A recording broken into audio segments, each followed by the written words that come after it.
Hello guys and girls, स्वागत है आपका एक और न्यू वीडियो में। और आज हम बिल्कुल डिटेल में देखेंगे 2023 की गुजराती हॉरर थ्रिलर मूवी वश का ब्रेकडाउन। सिर्फ एक साल के अंदर इसका रीमेक भी ऑलरेडी बनकर रिलीज हो चुका है। आप जानते ही होंगे शैतान नाम से, तो उसे हम फिर कभी देखेंगे। फिलहाल देखते हैं ओरिजिनल माल। इसके डायरेक्टर है कृष्णा देवा याग्निक। पिछले ब्रेकडाउन की तरह ये भी एक kind of home invasion movie से कह सकते हो, लेकिन इसमें इन्वेडर खुद से नहीं बल्कि घर वाले उसे खुद घर के अंदर लेते हैं। तो बड़ा इंटरेस्टिंग होगा ये देखना कि आगे क्या होता है। इसमें मैं कुछ ऐसे डिटेल्स के बारे में भी आपको बताऊंगा जिसके बारे में शायद ही किसी ने बताया होगा। तो चलिए लेट्स वॉच समथिंग पेट्रीफाइंग।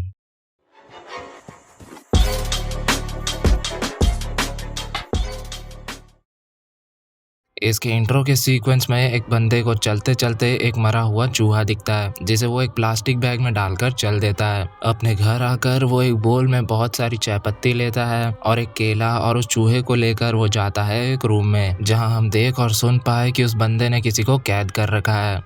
इंट्रो के बाद हम एक स्वीट सी फैमिली को देखते हैं, जिसमें है अथर्व की वाइफ बीना और उनके दो बच्चे आर्या और अंश। आर्या को अपने कॉलेज फ्रेंड्स के साथ लद्दाख ट्रिप पर जाना है, जिसके लिए वो डैड से परमिशन ले रही थी, और डैड ने रखे हैं ढेर सारे शर्त, जैसे कि उसके दोस्तों के नाम और मोबाइल नंबर्स, वापस आने तक उसका और उसके दो फ्रेंड्स का लाइव लोकेशन वगैरह वगैरह, जिसके लिए आर्या को ना चाहते हुए भी मानना पड़ता है, वरना डैड उसे जाने नहीं देंगे। मॉम ने तो ऑलरेडी मना कर रखा है। खैर, उसके ट्रिप से पहले कल सुबह ये अपने फार्म हाउस जाने वाले हैं कुछ क्वालिटी फैमिली टाइम स्पेंड करने। अगले सुबह फार्म हाउस के रास्ते पर वो रुकते हैं एक ढाबे पर। वहाँ डैड ने तेल में लबलब पराठा मंगाया, जिसे आर्या ने खाने से मना कर दिया क्योंकि वो बड़ी डाइट कॉन्शियस है। तभी एक वेटर से डैड ने पानी मंगवाया, तो वेटर ने पूछा सर ग्लास में लाऊं या बॉटल्ड। डैड ने कहा बॉटल्ड। इस पर अंश ने पूछा कि ग्लास वाला पीने से क्या होगा, तो डैड ने बताया कि होटल वाले सीधा अपने गंदे हाथों के साथ ग्लास डुबाकर एक ही हाथ में 4 ग्लास के अंदर उंगली डालकर पानी लाते हैं। बस इतना और सुनकर तो आर्या का मन पूरा ही उठ चुका था। अब तो खुद भगवान भी इसे बोले खा ले पराठा तो ये नहीं खाने वाली।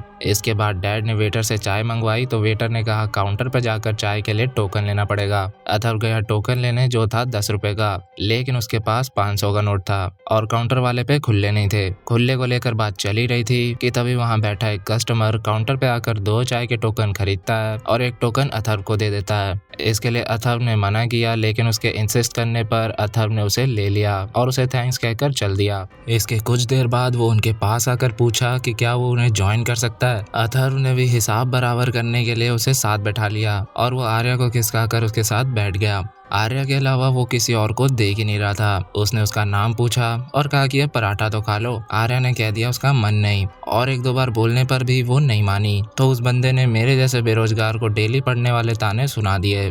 ये देख लो, किसी को खाना नसीब नहीं होता और इनको आराम से मिल रहा है तो नखरे देखो। उसने बोला कम से कम खाने की इज्जत रखने के लिए तो 1-2 बाइट खा ले, लेकिन आर्या नहीं खाती। इस दौरान डैड भी उस बंदे के ही साइड था, वो भी आर्या से कह रहा था कि खा ले क्या हो जाएगा, मतलब मजाक वाले मूड में। खैर, फिर उसने अपनी जेब से निकाली शक्कर। उसने कहा या तो पराठा खा ले या तो थोड़ी सी चीनी खाकर मुंह मीठा कर ले। उससे पीछा छुड़ाने के लिए आर्या ने थोड़ी सी चीनी चख ली। अब तो भाई जो परफॉर्मेंस में चेंज आया ना आर्या के, आई मीन जो जानकी बॉडी वाला जिन्होंने कैरेक्टर प्ले किया, भाई ऐसे से ऐसे आप देखते जाओ बस। खैर, वापस आते हैं। चीनी खिलाकर उसने आर्या को पराठा दिया और बोला खा ले, और उसने बिना कुछ कहे शांति से पूरा पराठा दबा दिया। फिर उसने कहा पानी भी पी ले, तो उसने पानी भी पी लिया। और ये देखकर मॉम डैड काफी सरप्राइज थे। अब तक तो आप समझ ही गए होंगे कि मूवी का टाइटल वश क्यों है। इसने आर्या को चीनी खिलाकर अपने वश में कर लिया। पराठा खिलाकर उसने टेस्ट भी कर लिया कि ये वश में हो तो गई ना। खैर, आर्या अभी भी पूरी तरह से वश में नहीं हुई थी, इसलिए उसे तो अजीब सा एहसास हो रहा था, तो उसने डैड से वहां से चलने को बोला। अथर्व ने जाने से पहले उसका नाम पूछा, जो था प्रताप। अथर्व ने प्रताप से चाय के लिए थैंक यू कहा और चल दिया। प्रताप का मुंह देखने लायक था कि अब क्या करूं, लेकिन उसके पास था एक और प्लान। या बेटा खोल। उनके जाने से पहले उसने आर्या को एक बिस्किट का पैकेट देकर कहा कि फार्म हाउस पहुंचकर इसे पूरा खा लेना। आर्या काफी परेशान दिख रही थी और मॉम डैड को कोई शक न हो, इसलिए लास्ट में वो आर्या से स्माइल करने को कहता है, जिससे आर्या के चेहरे पर मुस्कान आ गई। हो सकता है प्रताप को इस बात की चिंता हो कि आर्या पर से उसका वशीकरण का असर खत्म हो जाए, क्योंकि आर्या ने वशीकरण वाली चीनी का बहुत ही छोटा डोज लिया था। वहीं अगर वो एक पूरी बिस्किट की पैकेट, जो कि चीनी के मुकाबले काफी बड़ा डोज है, उसको खा लेती है, फिर तो भैया जाएगी, आराम भरोसे हो जाएगा मामला। और हाँ, वो लोग अपने फार्म हाउस जाने वाले हैं, ये बात भी आर्या ने ही उसे बताई थी वश में आने के बाद। खैर पूरे रास्ते भर एक हल्की सी स्माइल कैरी करके आर्या और फैमिली पहुंच गए अपने फार्म हाउस पर। सब कोई गाड़ी से सामान निकाल रहे थे। वहीं आर्या ने पहले पूरा बिस्किट का पैकेट दबाया, फिर जाकर वो बाहर आई। फिर उन्होंने स्विमिंग पूल में दबा के मस्ती करी और ये सब था बस ये दिखाने के लिए कि देखो ये कितनी हैप्पी फैमिली है। और इस दौरान आर्या बिल्कुल नॉर्मल थी, लेकिन जल्दी इनकी दुनिया अपसाइड डाउन होने वाली है। खैर बीना पूल से बाहर आई और फोन चार्ज में लगाकर गई छत पर। वहां से उसे दिखा कौन? मिस्टर प्रताप। वो खड़ा था उनके घर के बाहर और वो बीना से अंदर आने को पूछ रहा था। बीना ने अथर्व को यह बात बताई तो अथर्व गया उससे बात करने। प्रताप ने कहा कि कुछ दूर पर उसकी गाड़ी खराब हो गई है और उसकी फोन में बैटरी भी नहीं बची किसी को कॉल करने के लिए। वो कहता है कि मैं तो बस यहाँ से गुजर रहा था तो बीना बहन छत पर दिख गई तो मैंने सोचा आपसे ही मदद मांग लूं। अथर्व ने उसे मदद देने के लिए घर के अंदर लिया, लेकिन वो मदद नहीं, आर्या को लेने घर में घुसा था। प्रताप चेंज करने गया तो वो आर्या को ही देखे जा रहा था। खैर प्रताप के आने पर उसने टेलीफोन से फोन किया लेकिन लगा नहीं। प्रताप ने भी ट्राई किया लेकिन कॉल कनेक्ट नहीं हो पाया। प्रताप के पूछने पर अथर्व ने अपना नाम बताया और ये भी कि वो एक पायलट है। प्रताप के आसपास हम देख पाते हैं कि एक मक्खी मंडरा रही थी, जबकि अथर्व के पास कोई मक्खी वगैरह नहीं थे। खैर इतने में वहाँ आ गई आर्या। प्रताप ने उससे बोला यहाँ बैठ। वो गीले कपड़ों में ही वहाँ बैठ गई। डैड ने उसे वहाँ से उठाया और कहा यहाँ गीले कपड़ों में मत बैठो, जाओ चेंज करके आओ। आर्या ने कहा अंकल ने बोला इसलिए वो बैठ गई, लेकिन तभी प्रताप ने कहा कि जा आराम से चेंज करके आ जा। तब वो वहाँ से गई भागते हुए। बीना ने अंश को ऊपर ले जाते हुए अथर्व से ऊपर आने को बोला। बीना को प्रताप का प्रेजेंस बिल्कुल भी नहीं भा रहा था, जो कि ऑब्वियस सी बात है। एक तो वो लोग वेकेशन ट्रिप पर निकले हैं फैमिली के साथ समय बिताने, ऊपर से कोई अनजान आदमी उनके पीछे पीछे उनके घर तक आ गया। ऐसे में कोई फ्रस्ट्रेट ना होए तो क्या करे।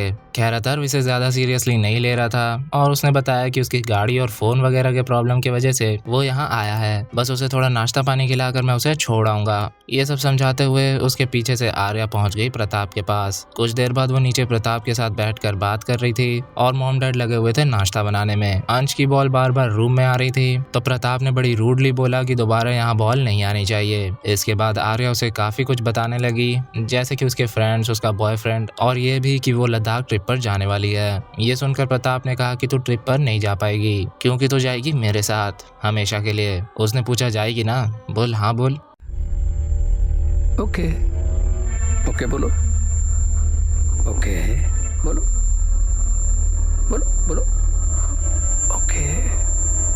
आर्या कुछ बोलती उससे पहले अंश का बॉल उसके सर पर आकर लग गया। प्रताप ने कहा जा अपने भाई को जितनी जोर से हो सके उतनी जोर से एक थप्पड़ लगा। आर्या एकदम तेजी में उठकर गई और उसने एक रैप्टे में अंश को सुला दिया। मॉम डैड ने आकर देखा तो अंश के गाल पर हाथ का निशान छप चुका था। डैड ने उसे डांट लगाई तो प्रताप ने डैड का हाथ पकड़ लिया। इससे डैड ने कहा कि वो अभी के अभी यहाँ से निकलेंगे। मॉम डैड अंश को लेकर ऊपर चल दिए और प्रताप ने आर्या से कहा कि जा अपने मॉम डैड से माफी मांगकर उन्हें मना ले। आर्या अभी भी उस स्टेट में थी जहां वो उसके वश में तो थी, लेकिन उसका खुद पे कंट्रोल बचा हुआ था, लेकिन वो खुद को उसके ऑर्डर्स फॉलो करने से नहीं रोक पा रही थी। और ये चीज वो अंदर ही अंदर सोचने भी लगी थी कि वो उसकी बात मानने से खुद को रोक क्यों नहीं पा रही है। वेल अब कुछ नहीं हो सकता क्योंकि थोड़ी देर में बची कुची आर्या भी पूरी तरह से वश में होने वाली है और आर्या का शरीर सिर्फ चलेगा प्रताप के ऑर्डर्स पर। और अब बारिश भी शुरू हो गई है, मतलब प्रताप अब और कुछ समय यहाँ रुकने वाला है।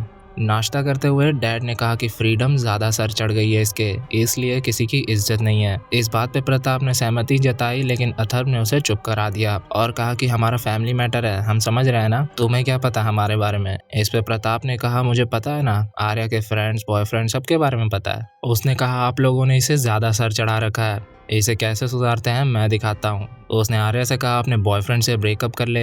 आर्या ने सट से फोन उठाकर झट से कॉल लगाया और अपने बॉयफ्रेंड से ब्रेकअप करके प्रताप के कहने पर फट से कॉल कट कर दिया। बॉयफ्रेंड का दोबारा फोन आने पर प्रताप ने बोला कॉल रिजेक्ट करके उसका नंबर ब्लॉक कर। ये सब देखकर अथर्व का दिमाग खराब हो रहा था, इसलिए उसने प्रताप से कह दिया कि प्रताप भाई अब आपके जाने का समय हो गया। प्रताप ने कहा मैं तो नहीं जा रहा। डैड के जबरदस्ती करने पर उसने आर्या को ऑर्डर्स दिए कि मेक श्योर करना कि मुझे कोई इस घर से ना निकाल सके। और इतना सुनकर आर्या तो मॉम डैड पर चढ़ गई। उसने फिर से आर्या से कहा कि कोई मेरे पास भी ना आ सके। डैड को आर्या का ये बिहेवियर बहुत स्ट्रेंज लगा। उन्होंने आर्या से पूछा कि मुझे इसे बाहर क्यों नहीं निकालने दे रही। आर्या ने कहा क्योंकि अंकल ने मुझे बोला है इसलिए। तो डैड ने पूछा तो क्या तू इसकी हर बात मानेगी? प्रताप ने बोला कोई शक। उसने चाय पत्ती का पैकेट फाड़ा और आर्या को देकर बोला खा जा। वो खाने ही वाली थी लेकिन डैड ने रोक लिया। फिर भी वो नीचे गिरी हुई चाय पत्ती खाने लगी तो प्रताप ने कहा उसे छोड़ सीधा पैकेट से खा, लेकिन फिर से डैड ने रोक लिया। थोड़ी बहुत जो चाय पत्ती मुंह में चली गई थी उसके लिए मॉम पानी लेने गई और इस दौरान आर्या ने डैड से कहा कि पता नहीं क्यों लेकिन मुझे उसकी हर बात माननी पड़ रही है। डैड समझ नहीं पाया क्योंकि उसके मुंह में चाय पत्ती भरी हुई थी, लेकिन व्यूअर समझ गए सबटाइटल पढ़कर।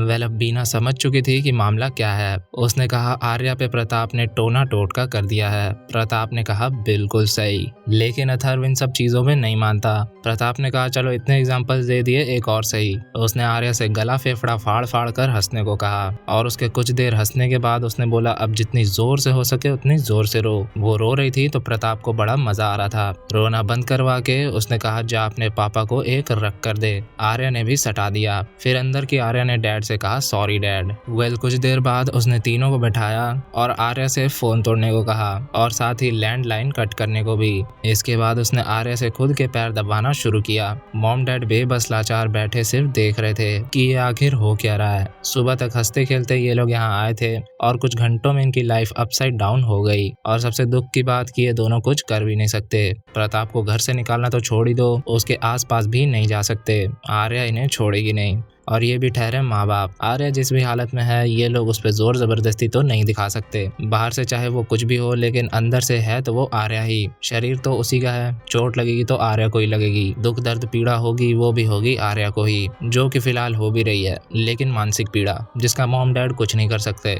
लेकिन कम से कम उसे और कोई हानि ना आए इसलिए शांति से बैठे हुए हैं। वेल अब जब शांति से बैठे हैं तो प्रताप ने सीधा मुद्दे की बात उठा ली। उसने साफ साफ बोल दिया कि मुझे तुम्हारी बेटी चाहिए, बस उसके लिए मुझे चाहिए तुम्हारी परमिशन। आर्या के सामने बोल दो कि हम तुम्हें आर्या को आजीवन समर्पण करते हैं, बस इतना कह दो और मैं आर्या को लेकर यहाँ से चला जाऊंगा। और अगर नहीं भी बोलोगे तो मैं इसे लेकर तो जाऊंगा ही, तुम मेरा कुछ नहीं कर सकोगे। बस मैं इसे कहूंगा कि मेरे साथ चल तो तुम लोग कुछ भी कर लो, आर्या नहीं रुकने वाली। मुझे बस आर्या को इतना सुनाना है कि तुम्हारे माँ बाप ने खुद तुम्हें मुझे समर्पित किया था ताकि उसके दिल से माँ बाप के प्रति प्यार खत्म हो जाए, ताकि अगर फ्यूचर में वशीकरण टूट जाए तो आर्या वापस उनके पास आने का सोचे भी नहीं। वो तो यही सोचेगी ना कि भला मैं उनके पास क्यों जाऊं, उन्होंने खुद मुझे इसे दान में दे दिया था। लेकिन अथर्व ने मन बना लिया था चाहे कुछ हो जाए वो आर्या को खुद से दूर जाने नहीं देगा। प्रताप ने कहा लगता है कि तुम जानते नहीं हो मैं कौन हूँ। उसने कहा मैं हूँ डेविल, सीधा हेल से आया हूँ। कोई मेरे सामने रोए, गिड़गिड़ाए, भीख मांगे तो मुझे अत्यंत आनंद मिलता है। बस इतने में वहां आ गया अंश। प्रताप ने आर्या से कहा जा अपने भाई को यहाँ लेकर आ, लेकिन उससे पहले मॉम उसे खुद ले आई और अपने साथ बैठा ली। आर्या उसके सामने खड़ी हो गई तो उसने कहा साली तुझे मैंने पैर दबाने को कहा ना। उसने आर्या को मारा तो अथर्व उस पर चढ़ गया। तभी उसने आर्या को ऑर्डर दिया कि अंश का सर फोड़ दे। आर्या ने अंश को पकड़कर उसका सर सीढ़ियों में दे मारा। अब सीधा शाम का सीन दिखाते हैं जहां मॉम डैड अंश के साथ दूसरे कमरे में थे और अंश का दर्द और बुखार बढ़ता जा रहा था, इसलिए दोनों हिम्मत बांधकर नीचे गए अंश को हॉस्पिटल ले जाने की रिक्वेस्ट करने के लिए। प्रताप ने सबसे पहले आर्या से एक चाकू मंगवाया और कहा कोई मुझ पे फिर से अटैक करे तो उसके साथ साथ सबको स्टैब कर देना, बस मुझे कुछ नहीं होना चाहिए। हाँ बस अब आओ सामने। उसने कहा पहले जमीन पर नाक रगड़ कर मेरे से माफी मांग, फिर बोलना जो बोलना है। अथर्व ने नाक रगड़ कर सॉरी कहा और अंश को ले जाने की परमिशन मांगी। उसने बोला ले जा, आर्या को मुझे सौंप दे और ले जा, बेटी को देकर अपने बेटे की जान बचा ले। अथर्व उसके सामने गिड़गिड़ाने लगा जिससे उसे बहुत मजा आ रहा था। उसने कहा मुझे चाहिए और मजा। उसने आर्या से चाकू लिया और उसे अपना फोन देकर कहा जा इसे स्पीकर से कनेक्ट कर ले और अपने फेवरेट गाने में नाचना शुरू कर। आर्या गाना चलाकर शुरू हो गई। कुछ देर बाद अथर्व अब और नहीं देख सकता था इसलिए वो वहाँ से उठकर चल दिया। दूसरे रूम में जाकर वो मन भर के चिल्लाना चाहता था लेकिन उसे अपने गुस्से को दबा कर ही रखना पड़ा, क्योंकि गुस्सा तभी करो जब कुछ कर सकते हो, यहाँ तो कुछ कर ही नहीं सकते।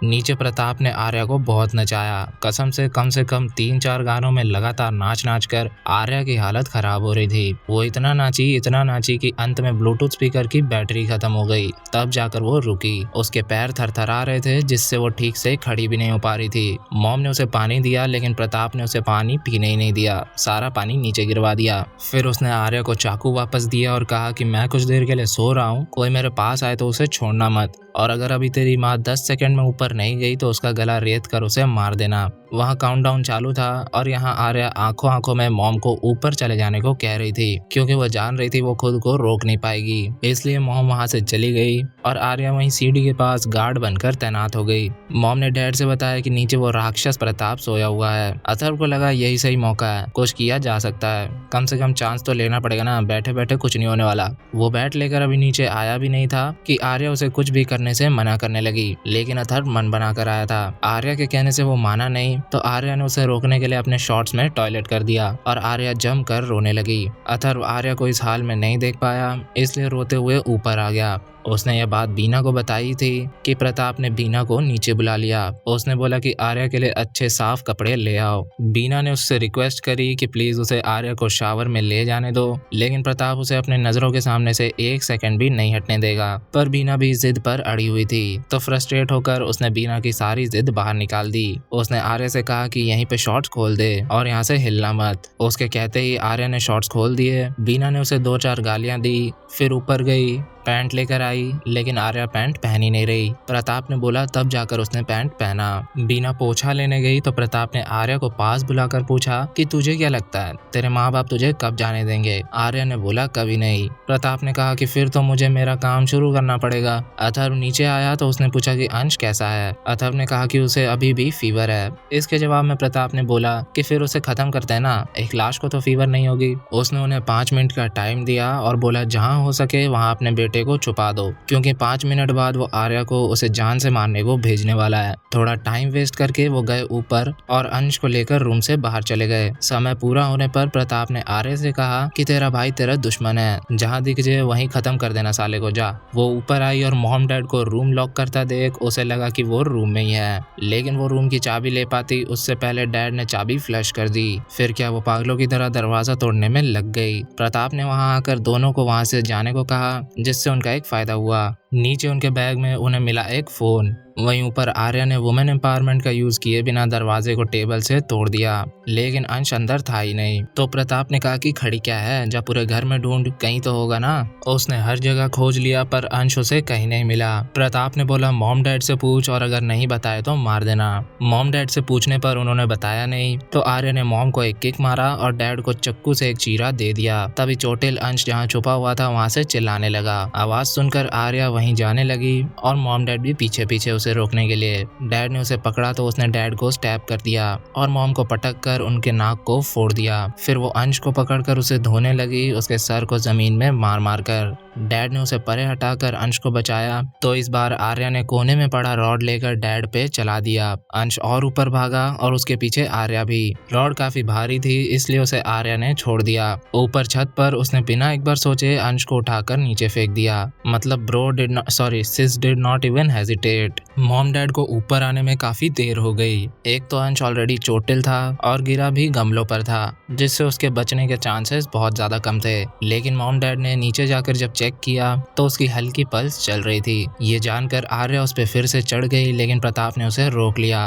अब अथर्व ने उससे भीख और परमिशन मांगी अंश को हॉस्पिटल ले जाने के लिए, पर प्रताप ने अंश की इस हालत का जिम्मेदार ठहरा दिया उन्हीं दोनों को। वो कहता है कि मैंने तो पहले ही कहा था कि बेटी को दे दो और बेटे को बचा लो। वैसे भी तो अब आर्या तुम्हारी बेटी रही नहीं, देख रहे हो ना क्या हाल किया उसने तुम्हारा। मॉम डैड फिर से नहीं माने तो उसने बोला जा मार दे अपने भाई को। वो बस अंश को खत्म करने ही वाली थी कि उसने फिर से आर्या को रोककर एक आखिरी बार उनसे पूछा, तो इस बार मॉम डैड मान गए। उसने तीनों को सामने बुलाया और तीनों आपस में आखिरी बार गले मिले। इस बीच जब इमोशनल ड्रामा से परेशान होकर प्रताप दूसरी तरफ घूमा तो डैड ने आर्या के पॉकेट में फोन सिरका दिया। फिर हम अपनी बेटी को तुम्हें आजीवन समर्पण करते हैं, ऐसा कहते हुए मॉम डैड का, और ऐसा सुनते हुए आर्या का दिल फट रहा था। उन्होंने जब ये बोल दिया तो आर्या फूट फूट कर रोने लगी। प्रताप ने कहा देख कैसे माँ बाप है तेरे, खुद तुझे मेरे हवाले कर दिया इन्होंने, चल चल मैं तेरे साथ हूँ ना, चल। प्रताप गाना गुनगुनाते हुए और आर्या गला फाड़ फाड़ कर रोते हुए प्रताप के साथ चल दी। उनके जाते ही बीना अंश को गाड़ी में बैठाकर हॉस्पिटल के लिए निकली और अथर्व घर से एक सीजर और प्लायर्स लेकर निकल गया। बारिश बहुत तेज थी जिससे बीना को गाड़ी चलाने में वैसी प्रॉब्लम हो रही थी कि तभी अंश सीट से नीचे गिर गया। इससे उसका ध्यान भटका और वो दोनों एक्सीडेंट में मारे गए, जो हमें दिखाया नहीं गया। इसके बाद आर्या और प्रताप को दिखाते हैं जो पहुंच गए थे प्रताप के घर। उसने वहां लड़कियों की फौज बना रखी थी, सब कोई उसके वश में। उसने आर्या को सबसे मिलवाया और कहा अब से यही तेरा घर है और ये लोग तेरी बहनें। वहीं अथर्व जंगलों से होते हुए आर्या के फोन को ट्रैक करके प्रताप के अड्डे तक पहुंच गया था, लेकिन रास्ते में प्रताप की लड़कियां तैनात थी जिन्होंने फोन के थ्रू घर पर बता दिया कि घर की तरफ कोई आ रहा है। वो दीवार टाप कर अंदर गया तो कुछ लड़कियों ने उसका स्वागत किया, उसे नोच कर और काट कर। प्रताप ने उन्हें रोका और बोला बाकी सबको बुला लाओ। सबके आने के बाद उसने आर्या को सामने बुलाया और पूछा कि ये यहाँ कैसे आ गया। आर्या ने भी बक दिया कि मेरे पॉकेट में इसने एक फोन डाल दिया था, उसे ही ट्रैक करके ये यहाँ पहुंचा है। उसने आर्या से फोन तोड़वाया और अथर्व से कहा कि मेरी लड़कियों ने बहुत दिन से कुछ मजा नहीं किया,